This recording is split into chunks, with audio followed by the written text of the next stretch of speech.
première partie. J'espère qu'il va le faire. OK. Alors, maintenant, nous allons, une fois qu'on a enregistré, alors, on peut avoir enregistré plusieurs opérations. On peut avoir enregistré plusieurs opérations avec les devises. Quand on arrive en fin d'année, effectivement, nous pouvons passer d'un coup toutes les écritures nécessaires. OK? On peut passer toutes les écritures nécessaires pour la régularisation en fin d'année. Alors, donc, je vais aller sur traitement en fin d'année. Donc, je précise que si vous avez la dernière version de Sensei, je pense à partir de Sensei version 3. À partir de Sensei version 3, la mise à jour des comment on appelle, des taux, effectivement, des parités sont maintenant de façon automatique. Donc, vous n'avez pas à vous tuer d'aller mettre ça en fin d'année. OK. S'il vous plaît, c'est lui. Je ne sais pas comment je vais faire. Attendez, excusez-moi, parce que quelqu'un apparemment a un peu de bruit. Si la personne peut fermer le micro, s'il vous plaît. Alors, donc, en fin d'année, on vient sur traitement. Vous avez ici réévaluation des dettes en devises. OK? Je précise qu'il faut en fin d'année, si vous avez cette version qui est une version ancienne, donc le I7, de venir au niveau de la monnaie ou de la devise concernée et de venir mettre la devise de clôture. Comme nous, ici, on a mis cours de clôture, donc cours clôture 570. Il faut le faire. Si vous ne le faites pas, ça ne passera pas. Donc, une fois qu'on le fait, OK, excusez, on peut maintenant donc faire nos régularisations de façon automatique. Donc, vous venez sur traitement, réévaluation des dettes et créances en devises. Et là, il vous met sélectionner les traitements, génération, bon, édition des pertes et voilà. Non, ce qui nous intéresse, c'est les écritures là, les écritures de régulation de fin d'année.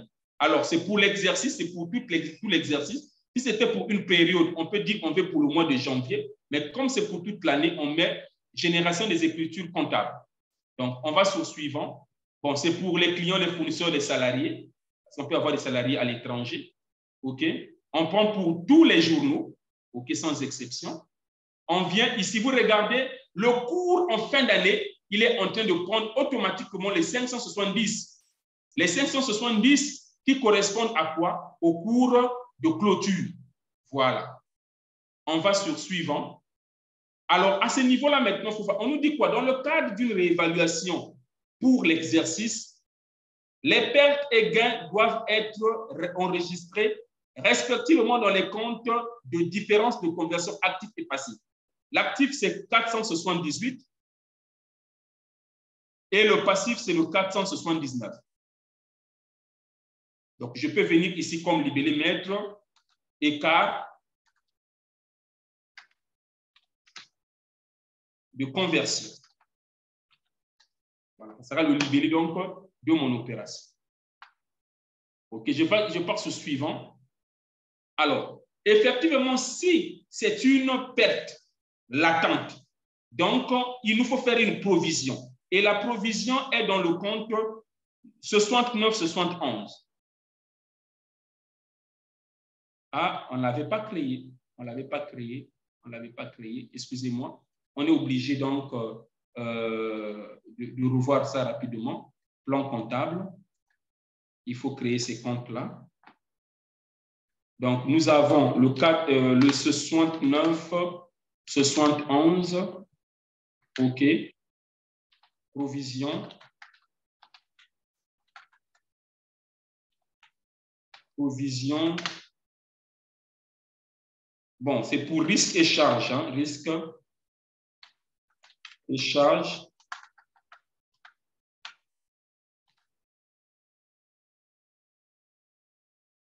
L'autre compte, c'est le 194.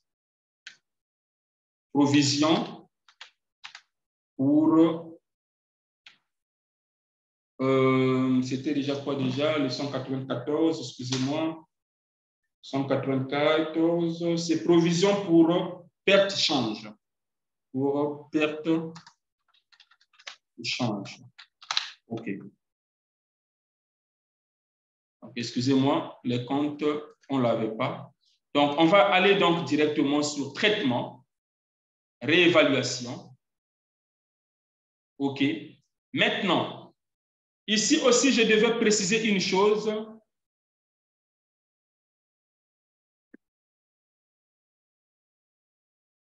S'il vous plaît, ne demandez pas l'enregistrement, s'il vous plaît. Je ne peux pas vous accorder l'enregistrement, s'il vous plaît. OK. Alors, puisqu'il doit extourner les écritures en 2023, il nous faut créer également 2023 également. Donc, on vient sur traitement, fin d'exercice, nouvel exercice, créer un nouvel exercice sans générer les reports. Donc, je crée l'année 2023. OK. Voilà, je viens de créer l'année 2023, mais je reviens en 2022 puisque je dois faire les opérations sur 2022. Donc, je fais traitement, réévaluation des dettes et créances. Voilà. Ici, comme je le disais, on le fait pour toute l'année, toutes les opérations. OK. Je vous laisse seulement pour la génération des écritures comptables. Suivant. Suivant. Suivant. Et ici, comme je disais, il prend le cours en fin d'année. OK. Le cours de clôture. Suivant. À ce niveau-là, le compte de conversion active, c'est le 478. Le compte de conversion passif, c'est le 479. Et ici, j'ai donc, comme libellé, je vais mettre écart de conversion. OK? Je pars sur suivant. Ici, on nous dit des provisions pour risque peuvent être constituées au dernier jour de l'exercice. Donc, la provision, c'est quoi? C'est le 69-71, les comptes qu'on vient de créer tout à l'heure, au débit. Et au crédit, nous avons le 194. Voilà. On va sur suivant. OK. On nous dit, pour l'année prochaine, donc nous avons la possibilité d'extourner. Donc, on va extourner, donc on va faire des comptabilisations.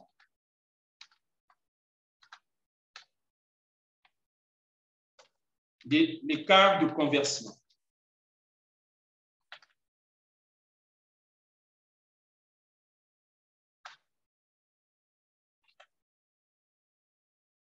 OK. Je fais suivant. OK. Et je clique sur fin. Alors, on va aller voir s'il a généré les écritures. OK.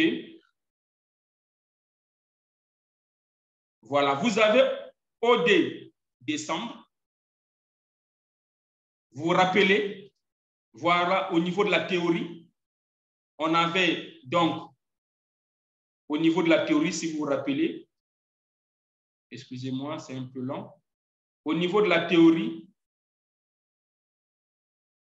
on avait donc, excusez-moi, voilà, voilà les 478, 1 million au crédit, voilà, et ici, on avait la provision.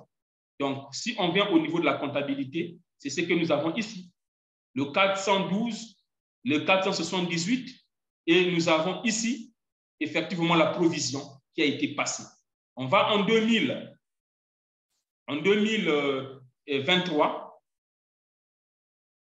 OK. OD de janvier, excusez-moi. Il va nous générer automatiquement une écriture. Donc, l'autre, c'est la reprise, nous devons la saisir. Donc, la décomptabilisation de l'état de conversion a été générée de façon automatique. Donc, l'écriture que nous allons compléter ici, c'est l'écriture de la reprise. Donc, nous avons ici 779,71. OK. Voilà, on ne l'avait pas, il faut la créer. Voilà, reprise. Reprise, donc, faites l'attente. S'il vous plaît.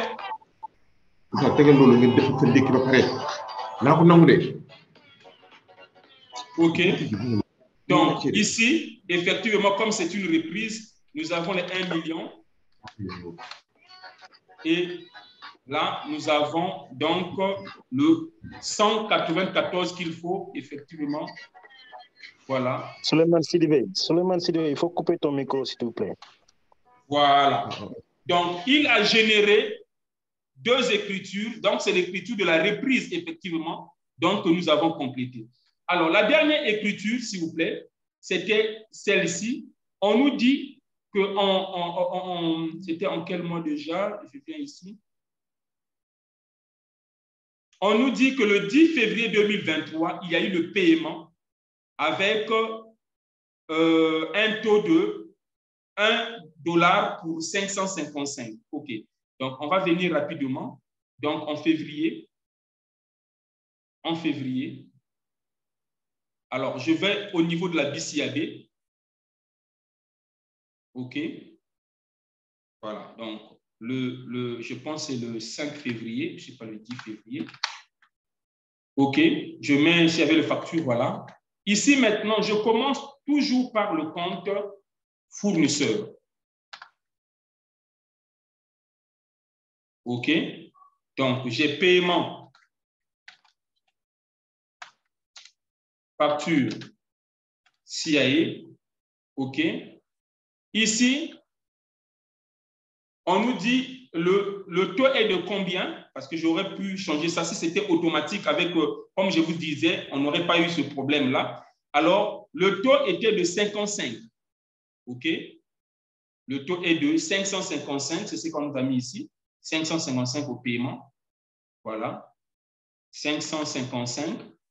Le montant. Ah, non, excusez-moi, une erreur. Hein?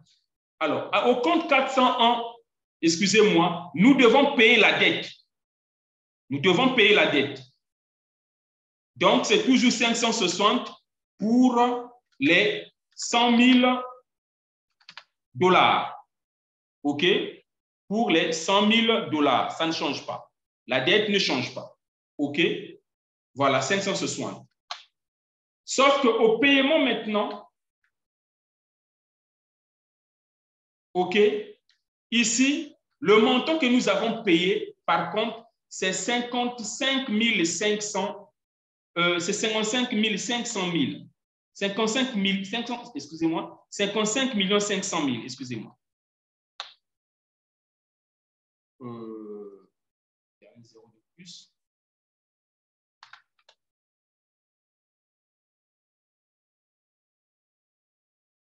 Voilà.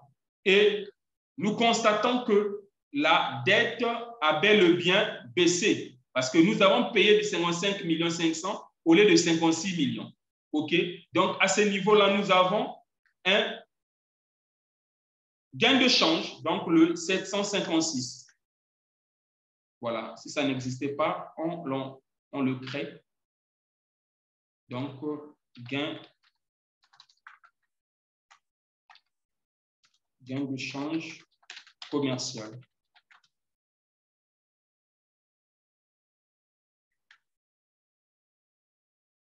Voilà. Donc, voilà un peu en résumé ce que nous avons eu en théorie, comment on a pu effectivement le matérialiser en pratique. Pour Sage Comptabilité, j'insiste encore sur le fait que vous devez d'abord créer votre monnaie, créer les comptes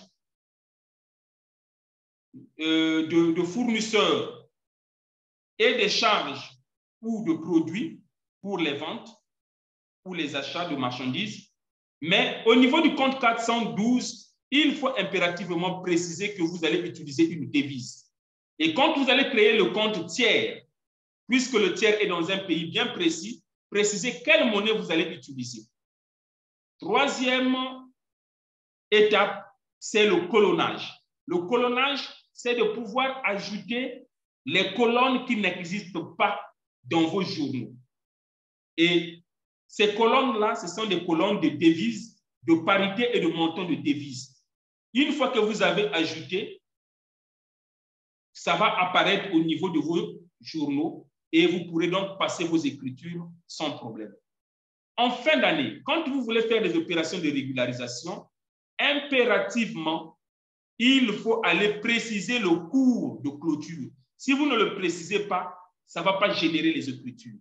Donc, une fois que vous avez précisé le cours de clôture, il va générer les écritures de régularisation de façon automatique. Bien sûr, en précisant les comptes qui vont avec.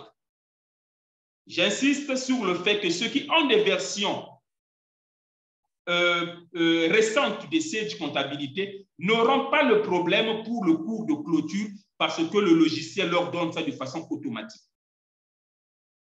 Et pendant le paiement, et là, vous devez constater effectivement la perte ou le gain de change au cas où il y a eu perte ou il y a eu gain. Donc, voilà un peu le résumé de ce que je voulais partager avec vous. Maintenant, s'il y a des questions, effectivement, je suis donc